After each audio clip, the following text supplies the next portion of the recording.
عزاداری اور فلسفہ عزاداری جتنا ہم عمیق، جتنا ہم گہرا سمجھ پائیں گے، اتنے اپنے مرتبے کو ہم بلند کر پائیں گے۔ شہید مطہری ایک مثال دیتے ہیں، کہتے ہیں دیکھیں اگر آپ سمندر کے قریب کھڑے ہیں تو سمندر کے قریب جو ہوا آتی ہے پانی سے لگ کے، وہ ہوا ٹھنڈی ہوتی ہے نہیں ہوتی؟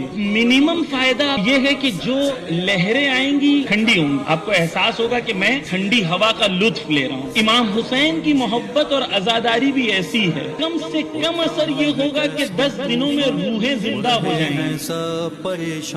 لیکن سمندر کو جو جسے عشق حسین کہتے ہیں، اس کے اندر اگر کوئی چھلانگ لگا دے، پانی میں ڈوب جائے تو وہاں جا کے اسے گوہر ملیں گے۔ گوہر کنارے پہ کھڑے رہنے والوں کو نہیں ملیں گے، گوہر کے لیے ڈوبنا پڑے گا۔ شہید قاسم سلیمانی مثال دیتے ہیں، کہتے ہیں امام حسین علیہ السلام کی محبت ایسی ہے کہ جس میں ایک آپ امیجن کریں ایک بوند، وہ بوند جب ٹپکتی ہے اور سمندر میں جاتی ہے، بوند تھوڑی دیر پہلے بوند تھی لیکن جب سمندر میں شامل ہو گئی تو خود کو فنا کر دیا اور سمندر کا حصہ بن گیا۔ حسینیت وہ سمندر ہے جس میں ہمیں اپنی نفسوں کو 10 دن میں فنا کر دینا ہے۔